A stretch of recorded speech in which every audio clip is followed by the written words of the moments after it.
Welcome to the Artist Advisory Hotline, the podcast for artists who want valuable guidance and honest answers on how to grow their careers and develop their new project from leading art world experts and artists. Here's your host and founder of the Artist Advisory, Marina Granger. Tune in as she gets you the answers you deserve.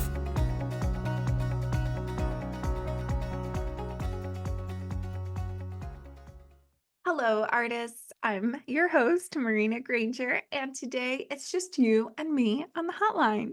I want to speak to you today about how you can use your space to invite abundance into your life. Now, here's the thing. Abundance is not just money. A lot of the time, hopefully you're just sitting there thinking, well, Marina, I've got plenty of that. Don't need this episode. Here's the thing. Abundance is like a giant pie with many different slices, and money is just one of those slices. It's also your career, your health, the amount you travel, the types of relationships you have, the fun that you have in your life, your physical fitness, in addition to your health, right? Like so many other things. And so I want to tell you how I have used some energy work to really get into inviting more of that into my life. Now, I know you know that I help you with navigating the art world already.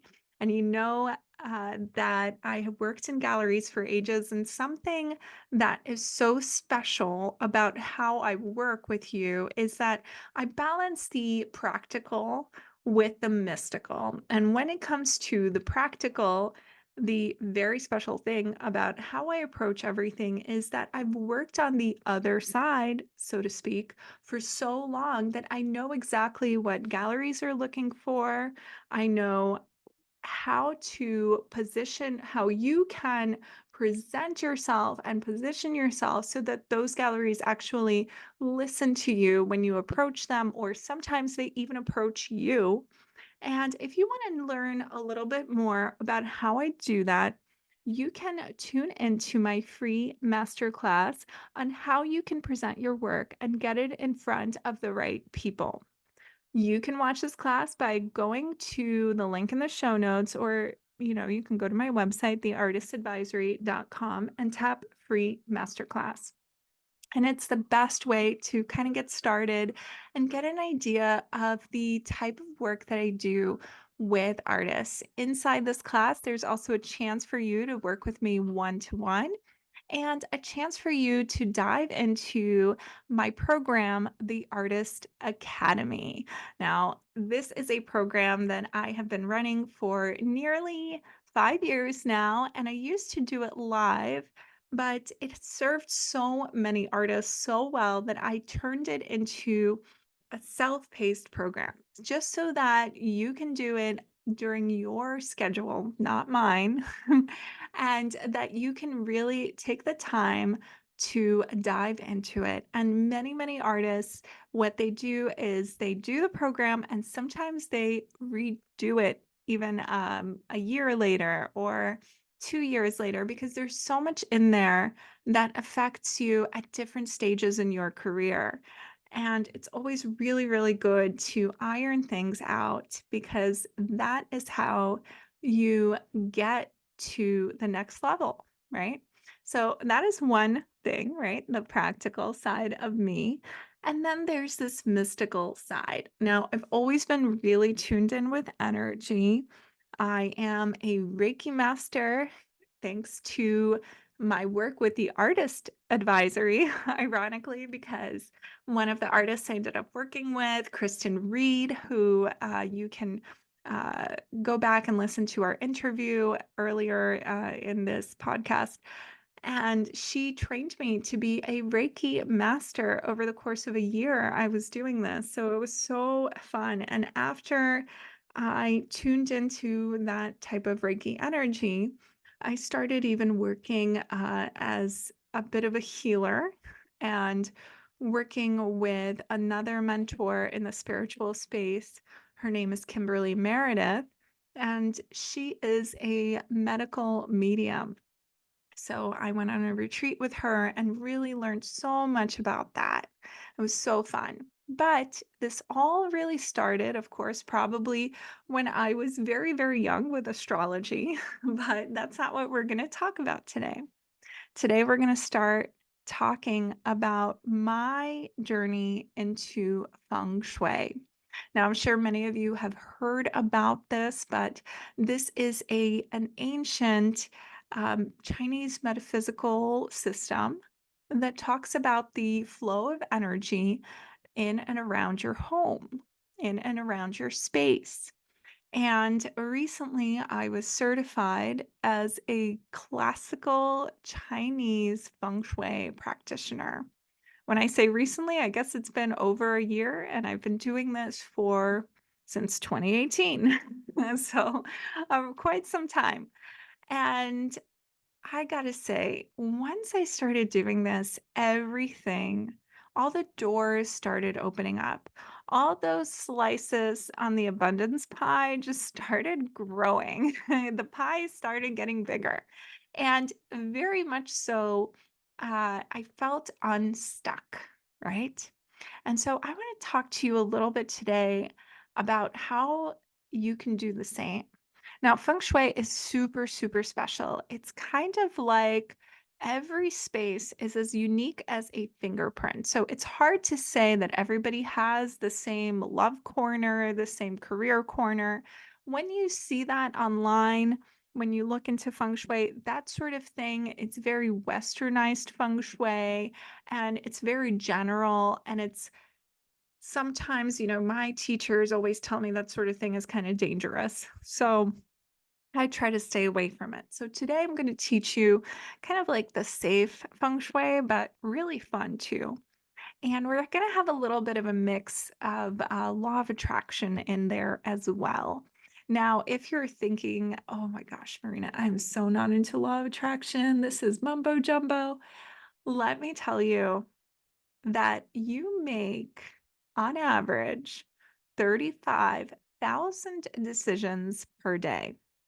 And those decisions are managed by your mind, right? And your mind focuses on certain things. And if it focuses on the positive, then you're going to make decisions from that space, from a positive space. And if it focuses on the negative, you're going to dig the hole deeper and make decisions from a negative space.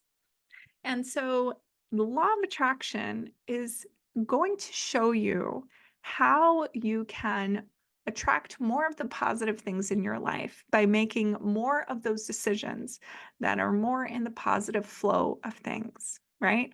Now, law of attraction is one of 18 laws of the universe when it comes to that sort of manifestation work, but it's one of the most popular ones. It was popularized in the movie The Secret, which was then turned into a book or vice versa. I don't know, whatever. That's another very general thing, but it gets people into it. I remember when I was a teenager, I would never listen to any music that was on MTV. I was like, never. I'm not a sellout. I only like underground music. And I remember, back in the day, actually, if you're from New York, I'm like, okay, I'm gonna come out totally on this podcast as the real me. But I used to be I mean, I'm still on the inside, but I was very goth. I had black hair, I would only wear black, and I worked in one of the cute little goth stores here in the village. And one of my colleagues who's a little bit older than me, uh, he said to me, he was like, I don't really hate Blink 182. And I was like, what? And he's like, yeah, because you know what? It gets people into the subculture and gets people into it and gets people to understand and uncover all the cool music that is beyond MTV. And I was like, huh, that's really cool. So, in that way, I very much welcome books like The Secret and very Western feng shui as long as it gets you into it. Now, how did I get into it? Right. So, I got into it because I started. the artist advisory in the dining area of my kitchen in New York City. So it was a tiny space. It was like 5 by 6 feet. And that's me being very generous with the measurement. And luckily, I had a window. And I was thinking, how do I make that energy in here? How do I make myself more motivated in here? Because it's not motivating to sit next to the stove, let me tell you. It's just kind of a buzzkill. So I really dove into like Pinterest and looking on all these cool like space saving designs. And I remembered something about feng shui and I started to get into it. And when I finally got to the real feng shui, the actual feng shui, not just the general Western blah, blah, blah feng shui, I mean, my business went through the roof. I was so grateful to have served so many clients that year and going forward. And also, I started getting so much press around my business. Everything started to get easier. So much so that I think I was at that stage in my life. How old was I? I forget. But I think I was 35, 34, something like that. That so much so that I even got my driver's license, and yeah, I grew up in New York City. I didn't have a driver's license until I was like 34, 35, and I got a car in New York City. Like, that's how swimmingly everything was going for me, and I just wanna share some of this with you because I feel like it could unlock so much. And furthermore, the way that I'm going to talk about it today, I think is super special for you as an artist because I don't doubt that you have so much artwork hanging around you and whether it's in your studio, whether it's in your home, you are a visual person and you really start to take in that information. Now, if I really dive into it, and for those of you who might know a little bit of neuroplasticity, there's something called the RAS, the reticular activating system.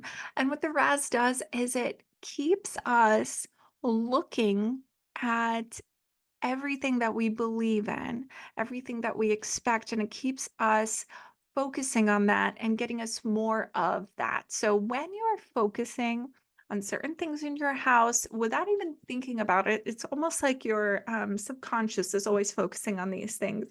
Then you're manifesting more of that into your life, right? And so essentially, what I want to teach you today is about how you can use your home as a 3D vision board using the principles of feng shui and law of attraction, some of them, right? So today, let's start with the energy in your home, right? And there's something so special when you first walk into your home. The door that you walk through is the mouth of prosperity. And the mouth of prosperity is where all the abundance comes in from, and all the health and all the fun in your life, and all of these things, they come in through that door.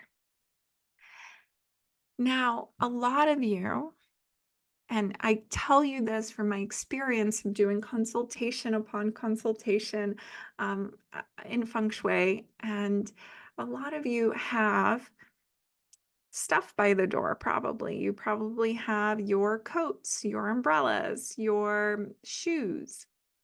And the moment that you tuck that away, the moment you get a shoe cabinet or put the coats in a closet, more prosperity can come in. So I really invite you to not have that by the door, to have the door fit open as if you're rolling out the red carpet for royalty, because you are the royalty of your home, right? Your home is your castle, your palace.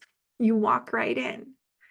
So I invite you to explore how you can do that, right? So that's number one.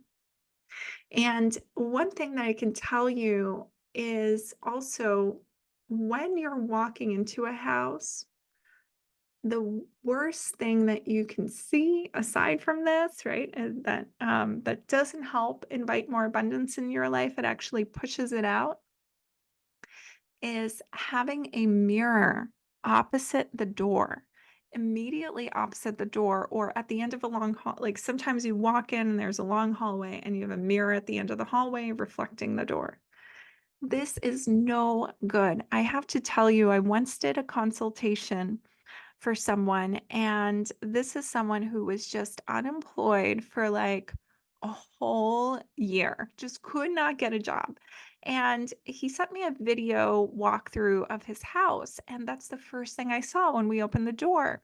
Is not only was the hallway like it had a bunch of stuff in it, but at the other end of the hallway, opposite the door, there was a mirror. And I said, "Get rid of that mirror right away." And I kid you not, the next day he got a job offer. So that is insane, right? It can work really, really fast. Now, the next thing that I want to tell you about is the power position. And that is how you position yourself in a room where you sit, whether it's your living room, whether it's your office, whether it's your studio or your bedroom. Now, sitting in a power position means that when you're sitting or when you're in bed, you can see the entrance. But it's very important for you not to be sitting directly in front of the entrance. And the reason for that is there's so much energy that comes in through the entrance. If it comes in right at you, then that's no good. So when it comes to how you're sitting, it's always good to see the doorway. But it's also, so some of you might be thinking, oh, but Marina, what if the doorway is to my side? It's directly to the side. I can see it out of the corner of my eye.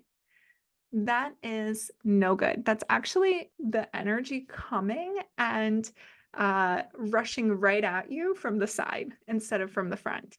So similarly, in bedrooms, and this is something I see, so sometimes I do a walkthrough or a consultation for someone, and they either have trouble sleeping or even conceiving, right? And what is a lot of the time the thing that's in the way is the way that their bed is positioned in their bedroom. When the door opens, we walk into a part of the bed, right? Like we can see uh one person I'm really thinking of is when we open the door, um you could see the headboard is on the adjacent wall. So it's almost like if you were going to walk straight, you'd walk into the top part of the bed. So this is something that's it's hard depending on like where you live and all of these things, but being in a space where you have a supporting wall behind you, right? When you're in a power position, you want to have a supporting wall behind you.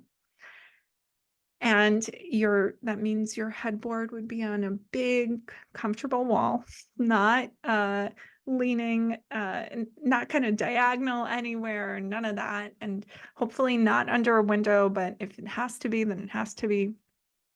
So having a supportive wall and seeing the entrance, but not directly in front of you, either off to the side, but not directly to the side. So I hope that makes sense. Okay.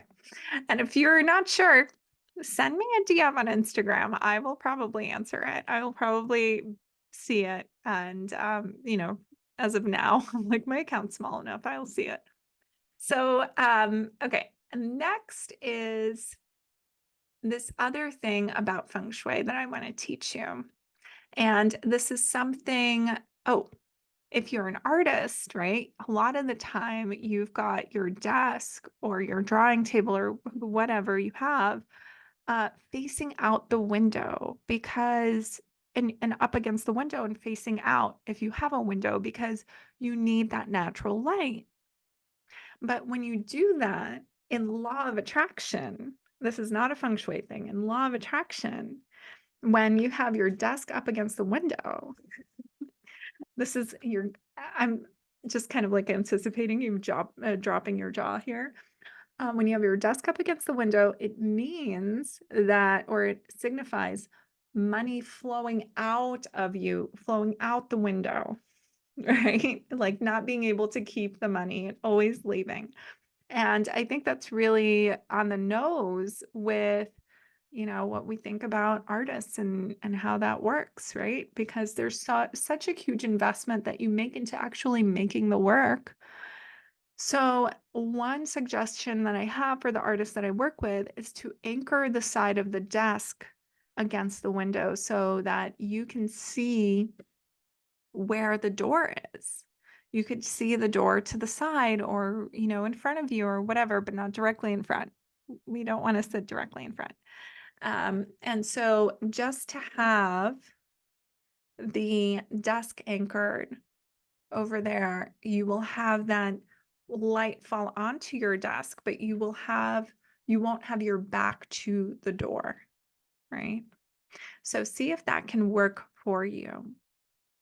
All right. The other thing that I notice in artist studios is you have to keep, if you're using brushes, a lot of the time you want to keep the brushes in water, or you just have a lot of like standing water and maybe you leave it overnight. That standing water, especially if the cup is half full, it's just not great energy. A lot of the time, standing water, depending on how much there is, but usually this doesn't affect you because when we talk about standing water affecting your feng shui, it's got to be like 2 liters of it. But when you have standing water, especially if the cup is like half full, in law of attraction, what that invites is a glass half full or a glass half empty or whatever it is. And we don't want that energy. So, what I invite you to do is whenever you have those cups of water, and I know you might need to keep them overnight, go ahead and put them in a cabinet, put them away so that they're not out collecting the energy and feeding off that energy of weird half full glass, right? So put that away in a cabinet overnight. Now, another thing about using your space as a 3D vision board is you want to really think about what you have hanging in your space. What kind of artwork do you have hanging there? An example is I did someone's feng shui and I came over this beautiful friend of mine's house. She's just gorgeous. And was not in a real relationship for 7 years. So she was single for 7 years. Can you handle it? Oh my goodness. So I wondered, okay, why? And I noticed that she had pictures of powerful, stunning women hanging all over her apartment. But guess what? It was just the one woman by herself. It was either Bridget Bardot or Marilyn Monroe or Wonder Woman or whoever it was just a single woman. And I was like, hey, you've got to take these down. This is no good. You've got to take it down. And so once she did, she finally started dating and it was like instant that it happened.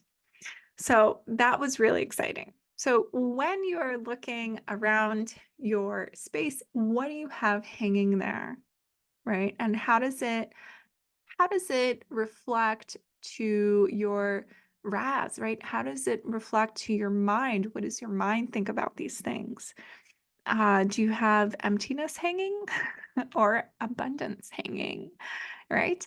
So, as something when it comes to feng shui, there is a school of classical Chinese feng shui that looks at 4 personal lucky directions. And you have 4 lucky directions. You've got your success direction, your relationships and love direction, your health direction, and your wisdom direction. And what I love to do is teach you all how to use these directions and in your home as part of your 3D vision board that your home is. So, for example, when you're looking at your success direction, you want to invite more success into your life by putting things that are going to feel successful for you or invite success. So, for example, I have my citrine crystal there to invite more money flow into my life. I've got I've got an abundance bill, actually, like a golden $1 million bill that I bought for like $3 at a store that I thought was really funny, and I put it there. You can have, I once had a book by an author in that direction just by accident. And this is someone that was so out of my realm, out of my reach. I ran into this author and I ran into him at like a party somewhere, and he goes, "Oh, hey, you're so and so. I listened to your podcast." And I was like, "What? You like my podcast? How?" you know? So, hi. So I thought that was really special. So, whatever you want in that direction, put it in that direction. If there's a gallery you want to work with, put something from that gallery in that direction. If there's a magazine that you want to be on, put that magazine in that direction. So, every magazine that I've curated, I put in that direction so that they can bring me more abundance, right? And to the artist inside. So, if you want to learn a little bit more about this, I will be teaching a live workshop in New York City. A live workshop. I know it's going to be so fun. It's going to be you and me, IRL. So I am doing this at the Forma Gallery. It is in the Lower East Side. And I'm going to be doing this on Saturday, March 30th from 12:30 to 2:30. And the workshop is going to teach you how you can invite love and abundance into your space. I have a big explanation of everything that we're going to learn in the show notes link, or the link in the show notes. But I just want to tell you that you're going to learn a little bit about the basics of feng shui and how you can use these 4 personal lucky directions and bring in more abundance into your life using those lucky directions in your space, wherever it is, in your studio, in your home.